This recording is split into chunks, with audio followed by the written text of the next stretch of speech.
இலங்கை வாழ் மக்களுக்கு இந்நேர வணக்கத்தை தெரிவித்துக் கொண்டு அன்னை கலாமன்றத்தினுடைய நிறுவனர் கந்தையா கிருஷ்ணர் ஆகிய நான் ஒரு சிவபக்தர். எம்பெருமான் ஈசனுடைய திருவாக்கியே கேட்டு நான் உங்களுக்கு சொல்லிக் கொண்டிருக்கிறேன். இந்த காணொலியும் அவருடைய பேரருளால் அவர் எனக்கு சொல்லப்பட்ட சிலவற்றை நான் உங்களுக்கு சொல்லிக்கொள்ள விரும்புகிறேன். நமது அன்னை கலாமன்றம் 6 ஆண்டு காலமாக தனது பணிகளை சிறிது சிறிதாக தன்னுடைய பணிகளை முன்னெடுத்து வந்தது. சில அசாதாரண காரண சூழ்நிலையால் நாங்கள் அதை கொஞ்சம் பின்போட்டு வந்திருந்தோம். இந்த மன்றம் சில பொது பணிகளையும் அரசியல் பணிகளையும் செய்து வருகிறது. நமது மன்றத்தில் முதன்மையானது நமது சமய கலை கலாச்சாரங்கள் இதையே முன்னெடுத்து வந்தது. இதுகள் ஒவ்வொன்றும் சிறு சிறிதாக செய்து அதை தொடர்ந்து முன்னெடுக்க முடியாத சில சூழ்நிலைகள், சில நெருக்கடிகள், சில எதிர்ப்புகள், சில போட்டிகள், இப்படியான சில நல்ல விடயங்கள் நடந்தபடியால் நாங்கள் அதுகளை நிறுத்திவிட்டு சற்று அமைதியாகவும் ஆறுதலாகவும் நமது மன்றம் கூடி இதில் உள்ள சாதக பாதக பலன்களை சரியாக கண்டறிந்த பிற்பாடு நமது மன்றம் மீண்டும் இந்த நாட்டு மக்களுக்கு பணியாற்றுவதற்கான முயற்சிகளை ஆரம்பித்திருக்கிறது. எங்களுடைய ஒவ்வொரு முயற்சிகளிலும் நமது மன்றத்துக்கென்று ஒவ்வொரு பிரிவுகள் இருக்குது. அந்த பிரிவுகள் ஊடாக ஒவ்வொரு பிரிவிலும் கிடைக்கப்பெறுகின்ற நல்ல சிறப்புகள் இந்த நாட்டு மக்களுக்கு கிடைக்கப்பெற வேண்டும் என்ற காரணத்துக்காக நாங்கள் இதை முன்னெடுத்திருந்தோம். சிறு தாமதங்கள் தடைகளுக்கு பின் மீண்டும் ஒவ்வொன்றாக இந்த நாட்டு மக்கள் என்று சொன்னால் எல்லாம் மனித குலத்தவர்கள் தான். ஒவ்வொரு பெயர்களோடு இந்த நாட்டில் ஒவ்வொரு மக்களும் வாழ்ந்து கொண்டிருக்கிறார்கள். அவர்களுடைய வழிகள், அவர்களுடைய தேவைகள், அவர்களுடைய இருப்புக்கள் எல்லாம் உறுதிப்படுத்தப்பட வேண்டும். பொறுப்புள்ள அரசாங்கமாக இருந்தாலுமோ, ஒவ்வொரு குழுக்கள் இடையில் உள்ள தலைவர்களோ, குடும்பத் தலைவர்களோ ஒவ்வொருத்தரும் அமர இருந்து நன்கு யோசித்து சிறந்த முடிவுகளை எடுத்து இந்த நாட்டு மக்கள் பாதிக்கப்படாமல் உலக மக்கள் பாதுகாப்பாக வாழ, இந்த உலகமே அமைதியாக வாழ்வதற்கான வழிகளை இந்த மக்கள் ஒன்றுபட்டு ஒவ்வொன்றையும் செய்து முடிப்பதற்காக ஒன்றிணைய வேண்டிய தேவைகள், அந்த காலங்கள், அந்த கட்டங்கள் இப்போது நெருங்கி வந்துள்ளது. இத்தனை காலமும் நாங்கள் எங்களுக்குள்ளேயே அடிபட்டு, எங்களுக்குள்ளேயே ஒட்டுப்பட்டு, எங்களுக்குள்ளேயே கொத்துப்பட்டு, எங்களுக்குள்ளேயே கொளுத்துப்பட்டு, எங்களுக்குள்ளேயே சண்டை ஓட்டு உருண்டு அடித்து புட்டிச்சு இனி செய்வதற்கான சொல்லி ஒன்றுமே இல்லை. யார் இவ்வளோத்தையும் செய்யணுதுன்னா எங்களுடைய இனத்தவர்கள் தான் தலைவர்கள். இப்படியே தொடர்ந்தும் நாங்கள் அடிபட்டு கொண்டிருந்தால் அடிபட்டு துடித்து கொண்டிருக்கின்ற நமது மக்கள் இவர்களுடைய தேவைகளை செய்வதற்கு யார் இருப்பார்கள்? நீங்களே கொள்பட்டால் மக்களுக்கான பணிகளை செய்வதற்கு யார் ஒருவர் இருக்க போகிறார்? இப்படியே ஒவ்வொரு தலைவர்களும் மாண்டு போய் கொண்டிருக்கிறார்கள். இந்த நாட்டுக்கு, நமது இனத்துக்கு, எங்களுடைய மக்களுக்கு தலைவர்கள் தேவை. தலைவர்கள் நீங்களெல்லாம் அடித்துக்கொண்டு உங்களை நீங்களே அழைத்துக்கொண்டு போகக்கூடாது. நீங்கள் எல்லோருமே கூடி அமைதியாக இருந்து சிறந்த முடிவுகளை மக்களுக்காக எடுங்க. இவ்வளவு காலமும் உங்களுடைய கட்சிக்காக எடுத்திருப்பீர்கள். அல்லது உங்களுடைய கொள்கை திட்டங்கள் ஒவ்வொன்று இல்லாமல் இருக்குத்தானே. அதன்படி தான் ஒரு கட்சிகளும் நகர்ந்து கொண்டிருப்பார்கள். குடும்பத்தை எடுத்துக்கொண்டாலும் அப்படித்தான். அந்த குடும்பத்தில் ஒரு மாதிரி திட்டம் இருக்கும், இன்னொரு குடும்பத்தில் ஒரு மாதிரி திட்டம். அவர்களும் வேறு ஊரமாக இருக்கும், அவருடைய மனங்களும் வேறு ஊராக இருக்கும், அவருடைய குணங்களும் வேறு ஊராக இருக்கும், அவருடைய அன்புகள் பரிமாற்றங்கள் நடவடிக்கைகள் எல்லாம் ஒரு ஊராக இருக்கும். அப்போ ஒவ்வொன்றும் மாறுபட்டு இருக்குமாம். ஒவ்வொருத்தருக்கும் ஒவ்வொரு குடும்பங்களுக்கும் இடையில் ஒவ்வொரு கட்டுப்பாடு இருக்கும், ஒவ்வொரு செயற்பாடுகள் இருக்கும். இது ஒரு தனிப்பட்ட ஒரு குடும்பம் இல்லை அல்லது ஒரு தனிநபர் என்ற ஒரு பிரச்சனை அது ஒரு வகையில் இருந்தாலும், இப்போ நாங்கள் அவசரமாக 6ஆம் வரையிலிருந்து தமிழ் மக்களுடைய முடிவுக்காக தீர்க்கப்படாத சில பிரச்சனைகள் ஒன்றும் இருந்து கொண்டே இருக்கு.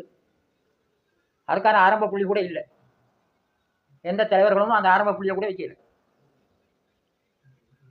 அவர்கள் தாங்கள் நினைத்த மாதிரி, தங்களோட வசதிக்கு ஏற்ற மாதிரி, தங்களுடைய இருப்புகளுக்கு ஏற்ற மாதிரி, தங்களுடைய பாதுகாப்புகளுக்கு ஏற்ற மாதிரி அவர்கள் தாங்களே இத்தனை காலமாக நடத்தினார்கள். ஒவ்வொருத்தரும் போட்டி போடுறது, ஒவ்வொருத்தரும் கொல்லுப்படுறது. எங்களோட தமிழுக்கு தலைமைகள் வேணும். நீங்க இப்படி அடிச்சுக்கிறாந்துட்டா தலைவருக்கு எங்க நாங்கள் வெளிநாட்டில் பணம் கொடுத்து வாங்குறது. தமிழை ஆள்வதற்கு தமிழ் தலைவர்கள் வேணுமே. யாரை கொண்டு வந்து நிறுத்துறது? கொஞ்சம் யோசிங்க. இதை நான் சொல்லல, நான் கும்பிடுகிற அந்த ஈசன் தான் எனக்கு சொல்லித்தார, நீ சொல்லு. அதைத்தான் நான் உங்களுக்கு சொல்றேன். எனக்கு அங்கே இருந்து அங்கிருந்தா இருக்குது. அவர் சொல்றதை தான் நான் உங்களுக்கு சொல்லுவேன். என்னோட ஒன்றும் இல்லை. நான் எதையும் கற்றுக்கொண்டவனும் அல்ல. நான் கற்றதை உங்களுக்கு சொல்றது நான் கற்றுக்கொள்ள. அது தெரிய வேண்டியவர்களுக்கு தெரியும். ஆனால் என்பெருமான் ஈசனுக்கு அது முழுமையாக தெரியும்.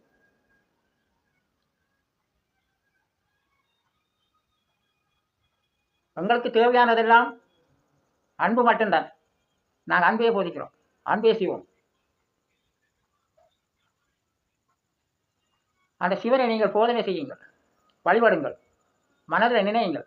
ஆலயத்தில் போய் தான் நாங்கள் வழிபாடு செய்யணும் மட்டும் இல்லையா? அபிஷேகங்கள் பூஜைகள் எல்லாம் செய்துதான் அவரை வழிபாடு செய்யணும் மட்டும் இல்லையா? தூய மனதோட அவருடைய திருநாமங்களை சொல்லுங்கள். தினம் தினம் வந்து உங்களோட பேசுவேன். தன்னுடைய அன்பை எந்த நேரத்தில் வெளிப்படுத்தணுமன்றதை அவரால் முடிவு செய்வார். நாங்கள் அதை அத்தனையும் காண்பதற்கு நாங்கள் தயாராக வேண்டும். நாங்கள் எங்களுக்கு அடிபட்டு கொண்டு, ஆடையால் போட்டி போட்டுக்கொண்டு, குத்துப்பட்டு கொண்டு, எங்களை நாங்களே அழைத்து கொண்டு, அதுக்கு மேலே இருக்கிற ஒருவனை கடவுள் இருக்காண்டு கூட கேட்கலாம். அப்படிதான் கேட்கப்படுறாரு. அது என்ன செய்யறது? அப்படி என்ன சொல்றது? விரைவன் இல்லாமல் அவனின்றி ஒரு அணுவும் அசையாது என்ற சொல்லப்பட்டதுக்கு அமைவாக தான் உலகத்தில் ஒவ்வொன்றும் அசைந்து கொண்டு நடந்து கொண்டிருக்கு. இதெல்லாம் ஏற்றுக்கொள்ளாத மனங்கள்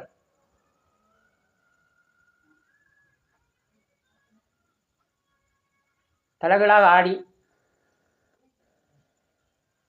மக்களை ஒரு இக்கட்டான நிலைக்குள்ள கொண்டு தள்ளி மீள முடியாத ஒரு துயரத்துக்குள்ள இந்த மக்கள் கடந்து அல்லோல கல்லோலப்பட்டு கொண்டிருக்கிறார்கள். இதை பற்றி யோசிப்பதற்கோ, கதைப்பதற்கோ, முடிவெடுப்பதற்கோ, ஒன்று கூடுவதற்கோ யாருமே தயாராக இல்லை. என்று உங்களிடெல்லாம் பேசி கதைச்சு எந்த முடிவையும் எடுக்க முடியாது என்ற ஒரு காரணத்தை மையமாக வைத்துத்தான் அன்று இருந்த ஒரு தலைவர், உங்களுக்கெல்லாம் தெரியும் தான், அவர் தனியாக இயங்குறதுக்கு ஆசைப்பட்டது காரணம் வேண்டாம். என்ன நீங்கள் இப்படி ஒத்துழைக்காத, நீங்கள் ஒன்று போடாது, உங்களுக்குள்ள போட்டி, உங்களுக்குள்ள சண்டை.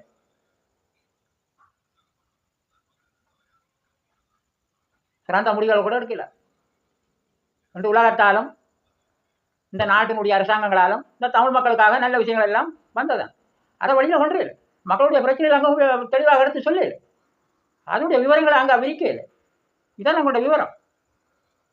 இதான் எங்களுக்கு மக்களுக்கான தேவையானது. உரிய அதிகாரிகளோட பேசல, எழுதி கொண்டு போவார்கள், அங்கே கொண்டு அறிஞ்சு கொண்டு போவார்கள். அவர்கள்ட்ட கொடுத்தாலும் நாங்கள் இந்த தாயகத்தில் வாழ்ந்து கொண்டிருக்கிறோம். நாங்கள் சிறுவயில இருந்து தெய்வத்தை கும்பிட்டு கொண்டு தானே வாரோம். அப்போ எங்களுக்கு தெரியும் தானே, ஒரு வகையில் தெரியும் தானே, முழுமையாக தான் தெரியாட்டான ஒரு அளவுக்கு தெரியும் தானே இந்த நாளில் என்ன நடக்குது, நாளில் உள்ள தலைவர் என்ன செய்கிறார்கள். கடவுள் எல்லாத்தையும் சொல்றது இல்லை தானே.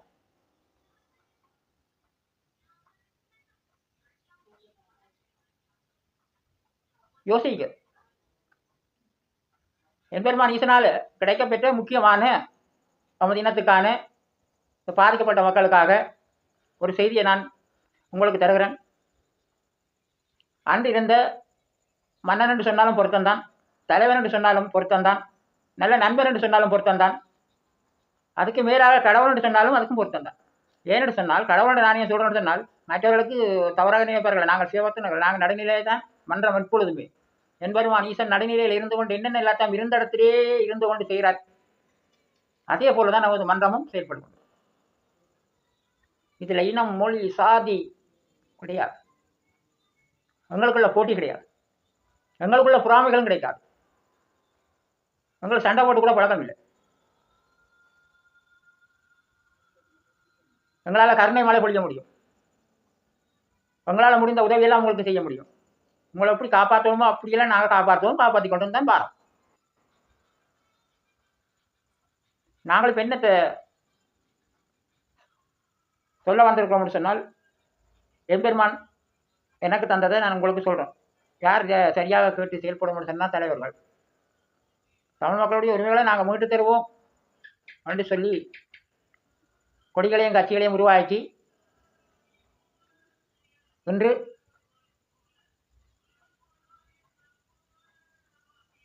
சிங்கள தேசத்தினுடைய விருப்பங்களுக்கு ஏற்ற மாதிரி,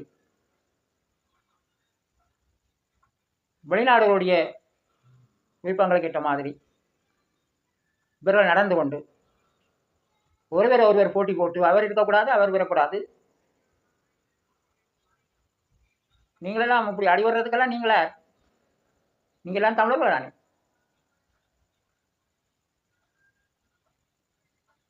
தமிழருக்குள்ள தமிழர் அடிபட்டாலே தென்னிலங்கை சிரிக்கும்.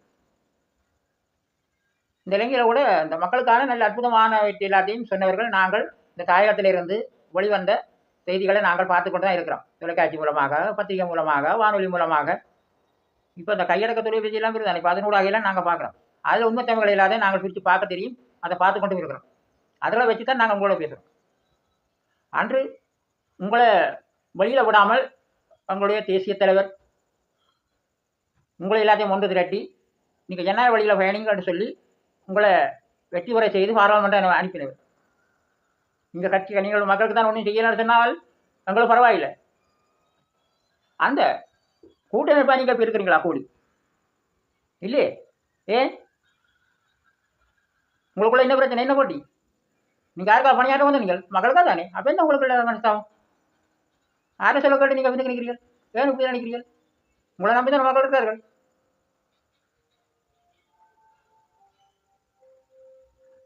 எல்லா தலைவர்களும் ஒன்றாக இணைந்து நாங்கள் தெரிவு செய்யப்பட்ட எம்பெருமான் ஈசன் தெரிவு செய்யப்பட்ட அந்த யுத்தத்திலே போர் செய்து புனர்வாழ்வு அளிக்கப்பட்டு அவர்கள் சமூகத்தோடு இணைக்கப்பட்ட அந்த போராளிகளை எதிர்வருகின்ற வடக்கையும் கிழக்கையும் இந்த 2 மாகாணங்களிலும் தமிழ் மக்கள், தமிழோடு அன்பானவர்கள், தமிழ் மக்களுடைய பிரச்சனைகள் தீர்க்கப்பட வேண்டும் என்று சொல்லி விரும்புகிறவர்கள், அந்த அன்பான உள்ளங்கள் அவர்களும் இணைந்து இந்த வடக்கு கிழக்குக்கு ஒரு முதலமைச்சரை புனர்வாழ்வு அளிக்கப்பட்ட தமிழ் விடுதலை புலிகள் கட்சியை வெற்றி பெற செய்யணும். தமிழ் மக்கள், தமிழ் தலைவர்கள் எல்லோரும் இணைந்து வெற்றி பெற செய்ததுக்கு அதற்கு பிற்பாடு நீங்கள் அந்த இடங்களுக்கு நீங்களும் மக்கள் மூலமாக தெரிவாகலாம். அந்த ஆட்சிகளில் நீங்கள் இருக்கலாம். உங்களோட திட்டங்கள் என்னென்ன இருக்குதோ அதை மக்களுக்கு நீங்கள் நடைமுறைப்படுத்தலாம். நிச்சயமாக எல்லா மக்களும், ஈழத்தமிழ் மக்களும், புலத்தில் வாழ்கின்ற ஒவ்வொருத்தரும் ஒற்றுமையோடு எங்களுடைய கோரிக்கைகளை நீங்கள் நிறைவேற்றுவீர்கள் என்று நம்பி நாங்கள் இந்த களத்தில் இறங்கியிருக்கிறோம். மக்களுக்காக, இந்த தமிழுக்காக என்று கூறி எம்பெருமான் ஈசன் தந்த அந்த முத்தான சிறப்பான அந்த வேண்டுதல்களை நான் வேண்டி உங்களிடம் நான் தந்திருக்கிறேன். இதை நீங்கள் சரியான முறையில் பயன்படுத்தினால் தமிழர் வெல்லலாம், தமிழ் மக்கள் வெல்வார்கள். சந்தோஷமாகவும் பாதுகாப்பாகவும் சுதந்திரமாகவும் இருப்பதற்கான நல்ல வழிகள் இருக்குது. அதை சரியான முறையில் பயன்படுத்தி நடைமுறைப்படுத்தினால் மக்கள் நன்மை பெறுவார்கள் என்று சொல்லி கூறிக்கொண்டு மீண்டும் அடுத்த காணொளியில் உங்களுக்கு இது சம்பந்தமான நமது அரசியல் ராஜதந்திர நகர்வுகள் சம்பந்தமான மக்களுடைய பணிகள் எவ்வாறு இருக்க போகுது, அவருடைய நடவடிக்கைகள் என்பதை நான் உங்களுக்கு அடுத்தடுத்த பதிவில் உங்களுக்கு தெரியப்படுத்துகிறேன் கூறிக்கொண்டு நமது ஈசனுக்கும் அனைத்து தெய்வங்களுக்கும் மக்களுக்கும் நன்றியையும் வணக்கத்தையும் தெரிவித்துக் கொள்கின்றேன். நன்றி.